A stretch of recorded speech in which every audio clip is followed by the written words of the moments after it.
আমাৰ গাঁৱৰ মই বৰডুমচা 1 নম্বৰ গাঁও 1 নম্বৰ গাঁও হেৰি পঞ্চায়ত ইলেকশ্যন দিনাখন 4 মান বজাত মই ভোট দিবলৈ বুলি গৈছিলোঁ কেন্দ্ৰলৈ। তাৰপিছত লাইন পাতি থকা অৱস্থাতে ডেকা ছাৰ বুলি কোৱা জনে বৰডুমচা থানাৰ SI ছাৰ তেখেতে মানে মোক 2 ঘণ্টাৰ পৰা তোক চাই আছো বুলি তেনেকুৱা বাক্য এটা কৈছিলে। তেতিয়া মই উল্টাই কৈছিলোঁ যে 2 ঘণ্টা মোক চাবলৈ মই 2 ঘণ্টা ইয়াত থকাই নাই, 2 ঘণ্টা হোৱাই নাই, আধা ঘণ্টা আগত আহিছোঁ তেনেকৈ ক'লোঁ।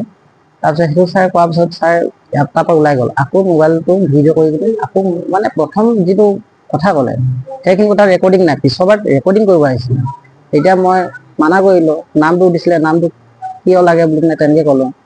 তাৰপিছত সেইদিনাখনি একো নকৰিলে। পিছদিনাখনি আকৌ মাটি ভৰালে থানালৈ। এতিয়া গ'লোঁ দাদা 2জন লগত, সিহঁতে মোৰ লকআপত ভৰাই থৈ দিলে। তাৰপিছত মানে তাতে প্ৰথমতে সেই ভোটাৰ কেন্দ্ৰৰ জেগাতে 2টা কথা কটা-কটি হৈছে, সিমানটোৱে সেইদিনাখন।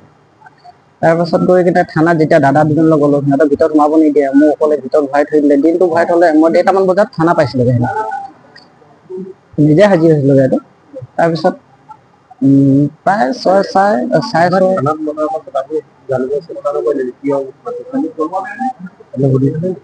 মই তেনেকৈ সোধা নাই। তাৰপিছত তেনেকৈ 6:30 মান বজাৰ পৰা কালি মোক কি কৈছিলি তেনেকৈ কৈছে। মই কৈছোঁ আপুনিও তেনেকৈ কৈছিলে, মই সেইকাৰণে কৈ পালোঁ। কথা কটা-কটি 2টা হৈ গ'ল, সিমানটোৱে কথা জানো। তাৰপিছত 6:30 7টা মান বজাৰ পৰা সিহঁতে সেইকেইজন ছাৰকেইজন কিন্তু ড্ৰিংকছতো আছিলে, মই গোন্ধ পাইছোঁ সেইটো। ড্ৰিংকছ কৰি তেনেকৈ কামাণ্ডো টোটেল 6জনে মাৰিছিল, 6জন সহায় কৰিছিলে আৰু লগত ডেকা ছাৰ আছিলে। লাষ্ট 5 মিনিটত OC ছাৰ আছিলে। তাৰপিছত সেই মাৰি থাকোঁতে বিজলকীয়া লগত সানি লৈছিলে গোটেই দেহাত, সেইটো হয়। তাৰপিছত মাৰি থকাৰ মাজতে আকৌ মই বিজেপি হিৰ' বুলি কওঁ, নহয় বুলি ক'লে মানে বেছিকৈ পিট আৰু মাৰে। আপোনাক ক'বলৈ দিছে জবৰদস্তি, নহয় বুলি কৈ পেলাই মই নহয় বুলি কৈছিলোঁ প্ৰথমতে, মই বিজেপি হিৰ' নহয় তেনেকৈ কৈছিলোঁ। তেতিয়া মাৰে বেছিকৈ। তাৰপিছত মই হয় বুলিয়ে তেনেকৈ ক'লোঁ। তাৰপিছত আকৌ এতিয়া তহঁতৰ নেতা ক'ত, বচাবলৈ তোক নেতাটো ক'ত, এতিয়া নেতা ক'ত, তেনেকৈ কৈ কিনে দলৰ কথা কৈ কিনে তেনেকৈ মাৰিছিল। তাৰপিছত মোৰ তেনেকৈ মাৰি বহুত মাৰে, তাক জঁপিয়াব দিয়ে মাজত। আকৌ তলত বিজলকীয়া পৰি আছে, বিজলকীয়াবিলাক ধৰি কিনে চুচৰাই এটা গছকি থাকে, পিছফালৰ পৰা হিলাব নোৱাৰাকে পিছফালৰ পৰা মাৰে। কাপোৰ কানি খোলাই লৈছিলে। বিজলকীয়া গোটাংগ জেগাতো লগাইছে তেনেকুৱা, বাকীবিলাক মুখত লগাইছে, চকুত লগা নাই, মুখত লগাইছে, দেহাত লগাইছে।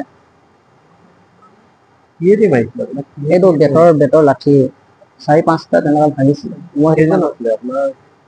টোটেল কামাণ্ডো বেটেলিয়ান 6জন আছিলে।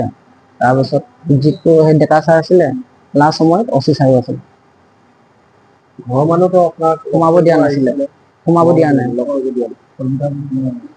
কলিতাৰ সি মৰা নাই, কিন্তু বাকীবিলাকত আছিলে। ইনভল্ভটো লগতে আছে 3জনৰ, কিন্তু সি সোমোৱা নাই ৰুমটোত। এতিয়াতো তুমি গম পাইছা যে তোমাৰ ওপৰত যিবোৰ ব্যৱস্থা লৈছে, তুমি কি ক'বা? সি শাস্তি পাব লাগে। তাৰপিছত আৰু আজি মোৰ লগত এইটো হৈ গ'ল, কালিকে বেলেগ এজনৰ লগত এইটো হ'ব নালাগে, মোৰ লগতে শেষ হ'ব লাগে এইটো। স্বাস্থ্যটো চলাই আছে চিকিৎসা, ক্ষেত্ৰত কিবা প্ৰশাসন চৰকাৰী নাই, তেনেকুৱা কোনো নাই, প্ৰশাসনে কোনো নাই। এতিয়া কেনেকুৱা তোমাৰ? এতিয়া পানী যদি লাগি যায়, দেহাটো অলপ পুৰে, এনে ভৰি তলুৱাবিলাক একদম কামুৰি কামুৰি থকা নিচিনা পুৰি আছে, হেৰি হৈ আছে, কামুৰি আছে।